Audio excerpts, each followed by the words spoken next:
Today's show is sponsored by the ABV Barrel Shop. The ABV Barrel Shop is located in the St. Louis metro community of Arnold, Missouri. The ABV Barrel Shop is focused on one thing, single barrels. Best of all, you can try before you buy. Head over to abvbarrelshop.com to sign up for their email and text distribution so you know what they have in stock, what classes are coming up, and who from the industry may be coming in to visit. The ABV Barrel Shop. It's where single barrels live. We are also sponsored by the Bar to Go. The Bar to Go offers traveling minibars that are no bigger than a small purse or toiletry bag. Best of all, they are fully customizable so you can create the perfect piece that is unique for you. If you own your own business, what a fun and unique way to promote what you do. Check them out online at thebar2go.com. That is the number 2 in the Bar to Go. If you have wholesale questions, call my friend Isabel Clark at 504-481-1297. Finally, we are sponsored by the Neely Family Distillery. NFD is a family-owned business that keeps ringing up awards in the spirits world. Head to Sparta, Kentucky to experience the family history, award-winning spirits, and meet the Neely family. Check them out online at neelyfamilydistillery.com. Now, on to the show. Let's drink!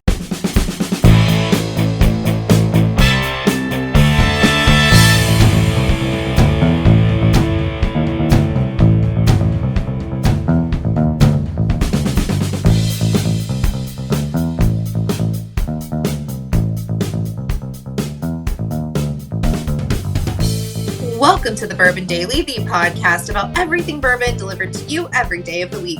Today on the show, we discuss the 2020 ABV Network movie, Blending is Trending, and how it foreshadowed what we see today. My name is McNew. Please join me in welcoming my co-host, Steve Akeley, along with our special guests, Miss Beka Sue, Kathy Cole, Katie Joyce, and Ryan Thompson. Right, exactly. What's up, gang? Hello. Yeah, I feel like the movie was so far ahead of its time. That's going to be visionary is going to be one of the words used to describe me down the road. So we'll talk about that though after the break. For right now, though, McNew once again said there's something she wanted to talk about. What is that, McNew?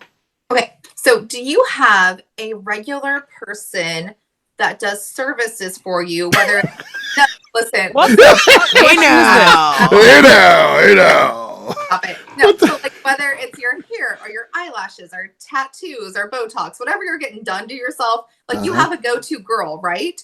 So the last time I got a tattoo, I went to someone else because I liked their special, had what I wanted, so I went, and it felt like cheating. It felt wrong. It was cheating. So like, do you feel wrong if you go to somebody that is like not your normal person that does that for you?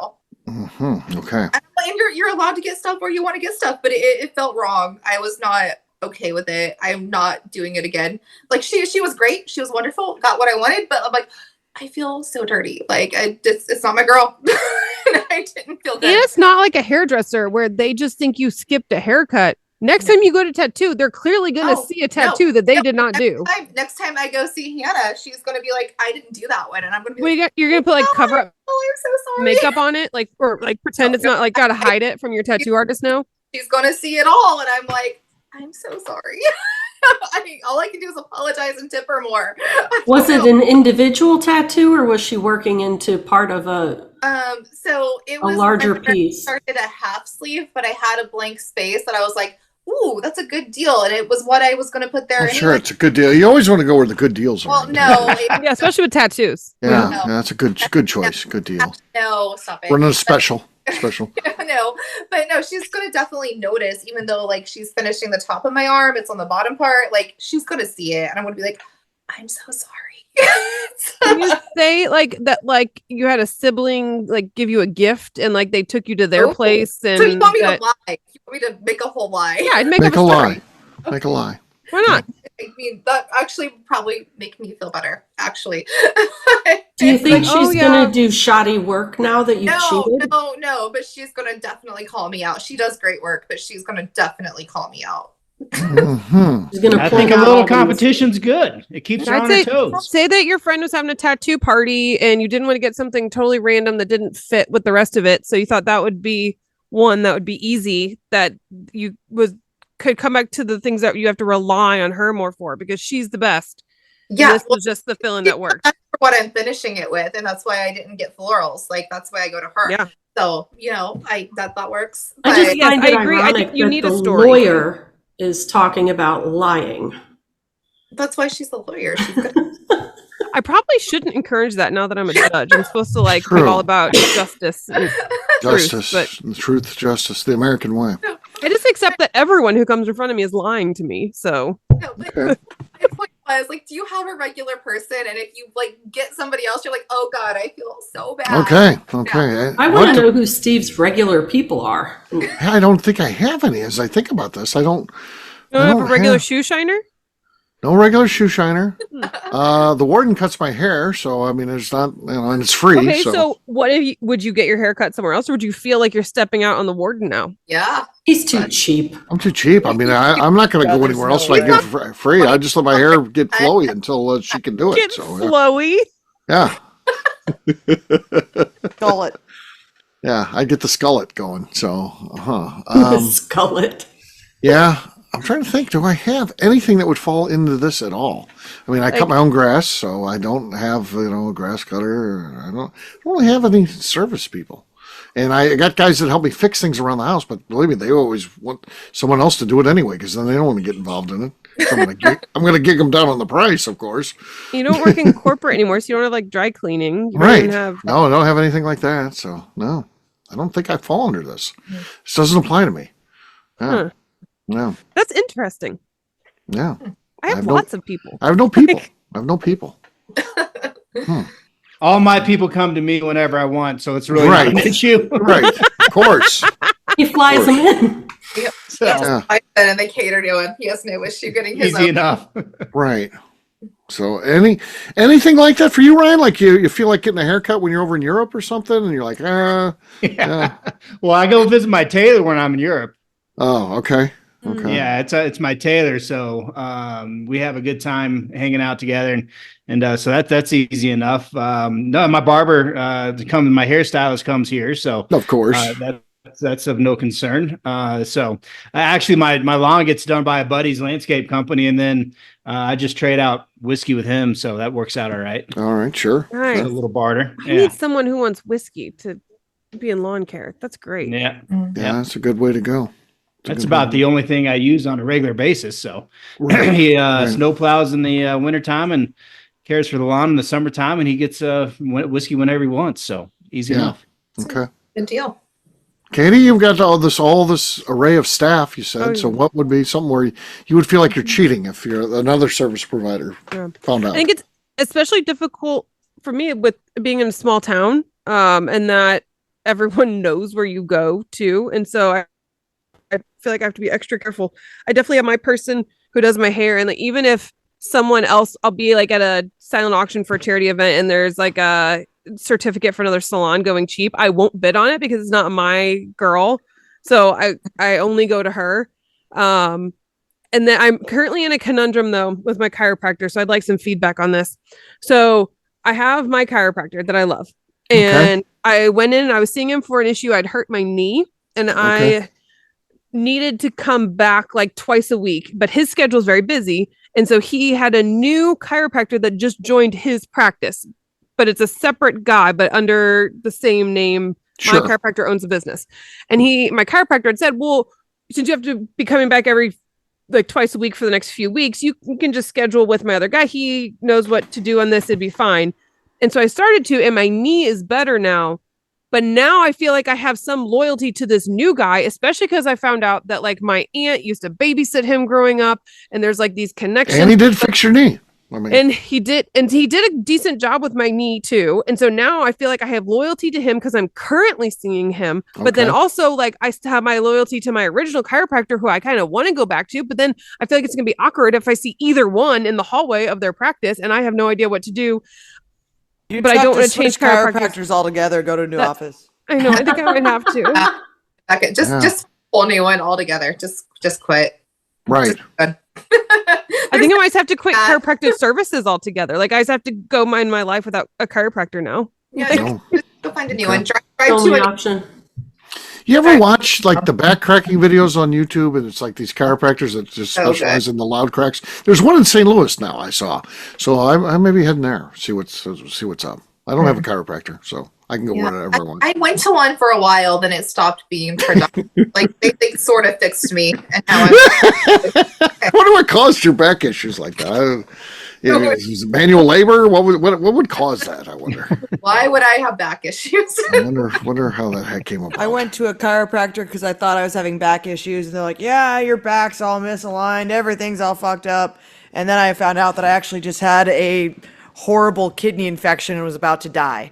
So that it was not my back, and I did not go back there to get it realigned. You didn't get yourself realigned after all that stuff going wrong like that?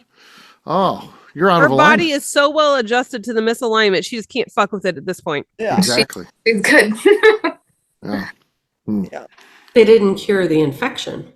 No, the emergency room did. They were like, you need antibiotics, not adjusted. I feel like a chiropractor would be the type, though, to feel like they could fix a kidney infection through urban alignment somehow. Some of them get weird. Yeah. Some get real 100%. Weird. Yeah, I agree. That's why I don't go to them. Miss Beka Sue, anything that service provider you've got that you feel like you'd be cheating if you went to someone else? When I was getting my nails done, like I only went to the one person, and like he did a very good job. And like on occasion, I was like, he doesn't have time, and I'm like, I could go to another one. And I was like, no, I'll just wait. So I just don't. But yeah, I try to always just go to the same person, assuming that they do a good job. But I always wait until I figure out who the good person is, obviously. Right. Yeah. And so I try to find the best, and that's what I just keep doing. But I try not to go to anyone else. And if they don't have openings, then I'll just wait. So, so far, no one's like McNew, just cheating on her service cheating provider. on your service provider. Yeah. What about you, KK? You're the last one. Are you following the same thing as McNew, or are you not cheating on your service providers? No, I'm not. Okay. KK's loyal. Yeah. I mean, like, every once in a while you have to get a new person, and leaving the old person is awkward. Like, if they want you to make the appointment before you leave, and you're like, oh, I think I might be busy. I'll call you when I'm ready. And then you just never call them. Then you never call back. Yeah. And you've moved on to somebody else. But otherwise, I stick with my people. Yeah, it's funny how we just ghost them if like we don't. Like there's it's like a weird relationship, and you're like, I just have to ghost them. I can't. Hey, and none of us can just have a conversation with them. Break up. No. Conversation. Absolutely not. Right. Yeah. Never back. All right. On that note, guess what, gang? It's time to drink. What is everyone drinking? Let's start with KK this time. KK, what do you got there? I'm going to go back to my Wild Turkey Jimmy Russell anniversary release. Okay. Okay. More squeak and dusk jowls noises than anything there. So it's the lead, though. There was somewhat noise. Jowls, dust jowls. Planters. Just the regular 100 proof planters. Oh. Yeah, no pick or anything. There we go. That's the lead. It's weak, but it's the lead. McNew's next. I am sticking with some Filmland spirits and going with Rise of the Robots. Oh. She's all in on this Filmland. I do love that. Yeah, nothing, no taking the lead. Katie's next. I have Widow Jane Tenure. Okay. That's enough to take the lead. That's enough. Pitiful lead, but did you see that your hero is coming to Key West? I know. I don't know if I'm going to be at Key West. Oh no, I thought you were in. Now you're out. I'm struggling. She was asking me about you. Lisa Wicker was like, "Will that Katie be there that hangs out with you?" I'm like, "Of course, absolutely." Yeah. She's like, "Good. I look forward to it." Yeah, maybe we could room together. I'm like, well, she's got the boyfriend and such, and she's like, oh, John be kicked out. I would room with Lisa. Yeah, get tagged with Lisa. John just actually doesn't even get another room. He just sleeps on a beach somewhere. It's like it starts a few days after we'll be getting married. So I'd be like, oh, no. I'm not staying in a room with my new husband. He's out. Fuck him. There you go. Of course. Yeah, it's the only way he's going to learn where he stands. So, yeah, Lisa Wicker. Lisa Wicker takes over. Face is short. You're fine. Yeah. Absolutely. So there you go. Ryan, what do you got there, man? We're going to go with the old Forester King Ranch pick. Oh, nice. Right. I've got one of those somewhere. I have no idea where. We heard it again. Not much, though. Not much. Oh, come on. Katie's got the lead. Oh, my Lord. It's not over yet. Miss Beka Ryan Sue does win on reaction, but that's not the competition, That's really all I unfortunately. got going for me, Katie. Right. You know what'd be funny, Steve, is if that, like, we know that Ryan doesn't listen to the shows.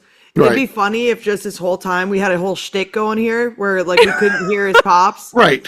But actually, but we know he doesn't listen, and so every single time we're just lying and never let him win. It's like the Emperor's New And then you can't Clothes, hear. that thing where, you just act like... We didn't hear a thing. Yeah. How do you know I never listened to the show?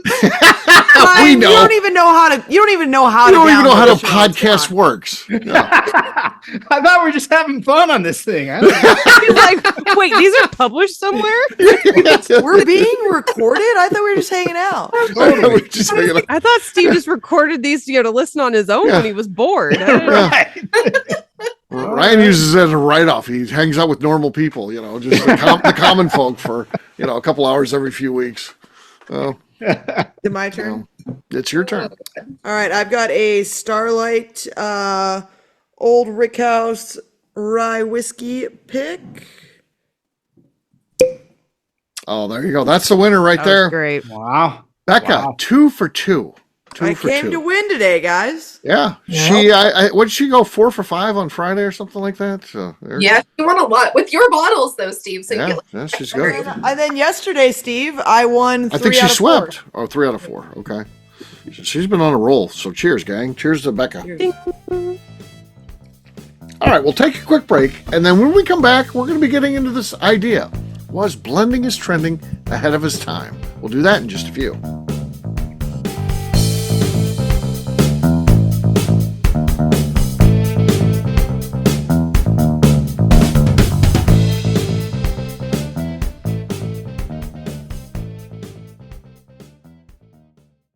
Okay, let's talk about the people that make these shows happen. First up is the Stave and Thief Society. Via their in-person class at Moonshine University in Louisville, Kentucky, the Stave and Thief Society is the place where you, a bourbon enthusiast, can expand your knowledge and emerge an executive bourbon steward. In 2017, I completed my executive bourbon steward certification. It's the most comprehensive bourbon certification available and connects you with an expansive network of bourbon enthusiasts and professionals.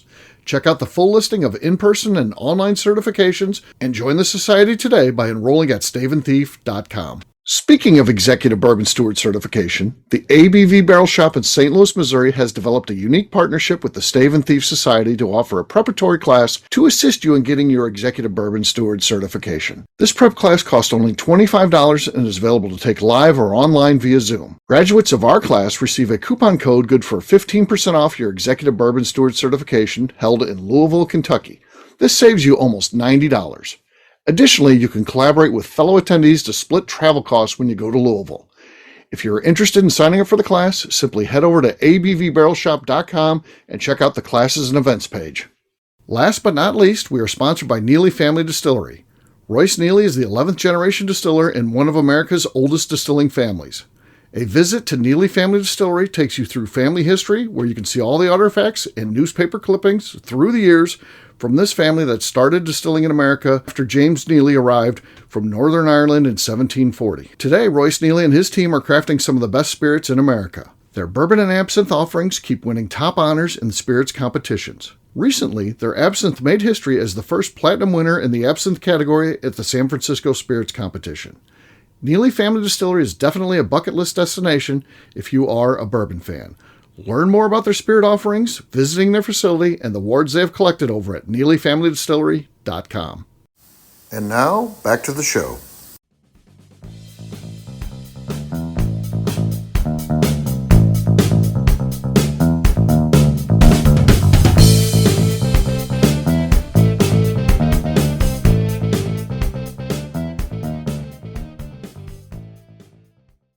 Hi, I'm Stephanie McNew. You are listening to the Bourbon Daily. The real name of the palisade is an ampersand. Welcome back to the Bourbon Daily. Today we're discussing if blending is trending movie ahead of its time. Yes, we are. I've started a whole PR campaign for myself because no one else gives a damn what I do. So I figured if I got to bang the drum. So this is what we've been doing here recently. So blending is trending. Kathy, there was an article that came out, and a guy was talking about how blending is suddenly becoming a big thing. Tell us a little summary of that article and what that guy had to say, or female. I can't remember who wrote it. His name, well, it's the Rob Report. Okay. But I don't think he's Rob. No, I don't think he's Rob. And he talks about how people look down on blends, and starting in the last 20 years, there has been, the blend. The blend was bad, but now it's getting to be good. Now it's getting to be good. That's your summary there. It was quite the summary.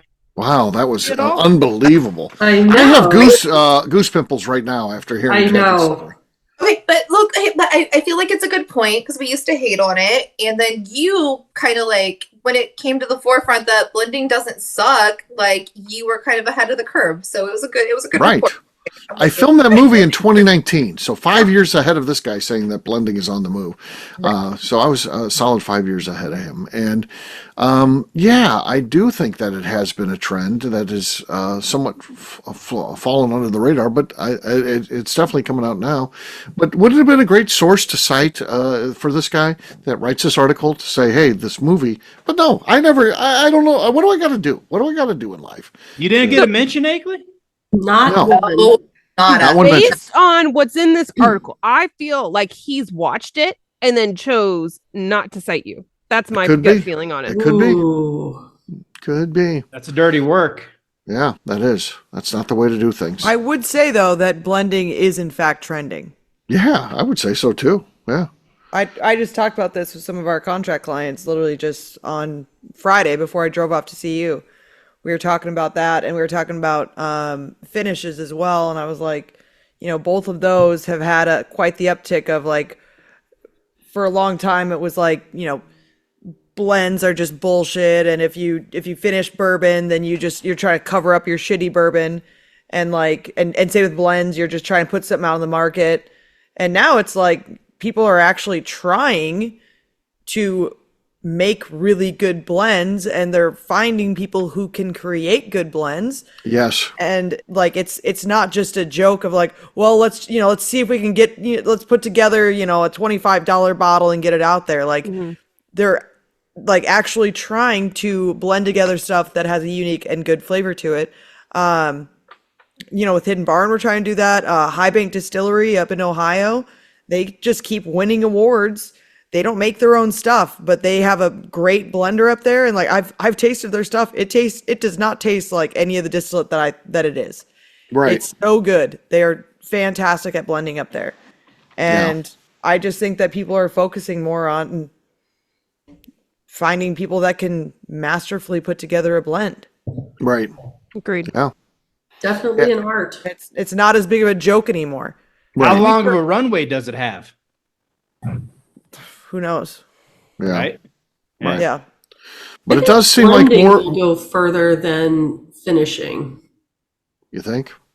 No. Boy. Well, because I think if someone has that really good palate that is blending what is coming out so incredible, I think they can then get that consistency of the quality time after time, because it's their palate that is being able to create that with different whiskeys. And so, well, it won't be the exact same. I think they can keep creating something that is so wonderful that will help with the longevity of this, because it's not like you're going to find one release of it and then never, ever again anything that's good. I think those blenders are able then to keep creating the product year after year after year that's just absolutely delicious. Yeah.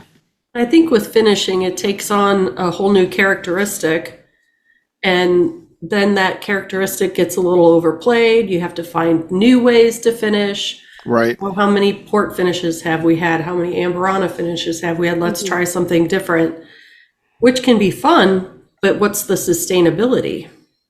Yeah. Yeah, there continues to be new ones coming up, but at some point, yeah, they've exercised all of that, right? We're going to get to a point where everything's kind of gone through, and whereas blending can always be. I mean, I feel like eventually we will have tasted all the whiskeys. Right. There's only so many new flavors that you can come up with whiskey, right? And just in general. I mean, consistency is key to a point because like stuff just needs to continue to be good. Right. But like there's not going to be all of a sudden a new flavor profile like more butterscotch, caramels, baking spices. Oh, this one's got nutmeg. Like there's not going to be new flavors other than when, and this is not me. This wasn't even intentionally meant to like be defending finishes, I guess. But like at least with finishes, there are going to be some new flavors. But eventually, yeah, it's going to get burnt out on new flavors because there's only so many things you can finish in. We just want continuously good whiskey, though, which comes with blending, I think, with good blenders. Yeah. Yeah. Agreed. But the issue with the blending is if it's not yourself, whether it's a source brand or your whiskey label, that you have to have somebody that's good. Blending is a skill, and it also has things that are greater than things that you can teach. There's certainly things you can teach in blending, but I also think there has to be a little bit of natural ability there, just like there is, playing Major League Baseball. You can teach people to do some things to be better at baseball, but are they good enough for the big leagues? And it's the same kind of thing with blending. There's some natural ability. A good palate is a great place to start, and understanding flavor profiles and. Right. Just like in baseball, guess what? I can't fucking see for shit. And even if I have good contacts, I get my eyes fixed, whatever, like someone who has perfect vision is going to be better at like different types of sports and different types of games and stuff like that than I'll ever be because I can't fucking see that great. Right. And same with this has worked to Royce's advantage. So. but with things with he like saw weakness and he exploited it. So that's what I can only go so far with like getting better at your palate, and that's just like you learning things. But like just some people are better at scents and smells and all like tasting and stuff than we could ever be, and that's just how it is. Yep, it's a talent. It is. I think that's part of too of why blending is trending was ahead of its time because the people that were in that too, because Royce was in it, Jackie Zycan, Freddie No, the people who were in that were all those people who just have that special talent that you can't learn. Right. And that's what helped with that. They saw that stuff. This is what is coming and what will work. Yeah. Yeah. So, and in that movie, you get to see Freddie No doing a blend. And, this doesn't help you as when you watch it, but we got to taste that when he was done. And I'm telling you, it was one of the best whiskeys I've ever had. And I literally watched a guy do it in a lab. I mean, and you get to see that too. That's all real time. That's not a series of cuts and retake, take two. That's just all one continuous filming of him doing that, which is wild. So, yeah, he's just good. So, McNew, does it still have some traction? People still watch it a little bit, so it's out there. It'll always be out there. That's a big thing for me to have those movies out there and available. And over time too, they become. I think they'll become important. That's what I always say about my film work. And I mean, that particular movie, there's two people that are deceased that are in that film. So Chet Zoller, the great bourbon historian, is in there telling a little bit how blending was up and down throughout the course of American history. And then you got Al Young in there too. So talking about Four Roses and the fact that they initially were blending and that was a good thing, but then they go to basically, a blend that's all just light whiskey and stuff like that, and it's grain neutral spirits mostly, so it ends up almost killing their brand. So so there's a good side and a downside, and hopefully we're past the things that happened when we got to the downside, using blending as a cost savings measure, and instead today it seems to be a way to enhance, uplift, and elevate your spirit. So I think that's a good sign. So we'll see. As long as that keeps being the what people are trying to do with it, it'll continue to grow, I think. So that's cool. Steve, you should just like re-promote it. Just like put it in a newsletter, put it on social media, be like, hey, you like blended bourbon? Check out this movie. You could just throw it back Maybe out there. Talk about it in a couple podcasts. Podcast, throw it in a newsletter. Just put it back out there. Put it out there. Do a PR campaign. Okay. Yeah. You do PR campaigns for everybody else. Do one for you. Do one for me. So yes. continue to do that. So yeah, I think it's probably a good idea. People need to watch that, and we make good movies, so it's definitely worth seeing. So we'll wrap this one up as we always do by talking about where people can find us. Katie, we're going to start with you. Where can people find you? You can find me over on Instagram at KatieProof. All right, Kathy, you're next. You can find me on Instagram at KKCastStrength. Okay, Ryan. Across all socials at 10th MTN Whiskey, and our website's 10thwhiskey.com. That's 10th, whiskey with an E. Miss Beka Sue. You can find me on Twitter and on Instagram at Miss Beka Sue, 1K, no C's. McNew. I'm on Instagram at McNew, ABV. All right, for me, I'm an easy guy to find. I'm at Steve Akeley, Twitter, Instagram, or Facebook. I've got a website, steveakeley.com. We've also got a company website, abvnetwork.com. Check that one out. Everything that we do is out there. Previous shows, blogs, so much more, abvnetwork.com. Also has a section about our movies, so you can see what we have out there, how to access it, all that. Again, abvnetwork.com. Come by and see me, the ABV Barrel Shop. We're always getting new barrel picks in, particularly this time of the year. Here we are, the last 2 months of the year, and there is usually a flurry of activity when it comes to barrel picks, as distilleries love getting those out before the end of the year to help their financials. So check us out online, abvbarrelshop.com.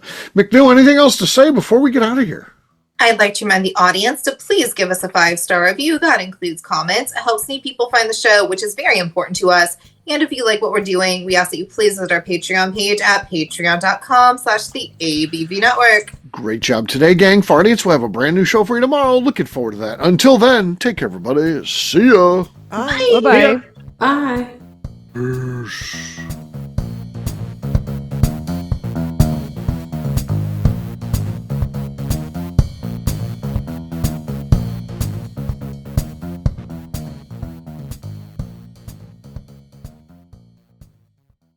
Before we let you go, let's talk about one last thing. The ABV Barrel Shop in the St. Louis community of Arnold, Missouri. The ABV Barrel Shop is focused on a couple of things. First of all, single barrels.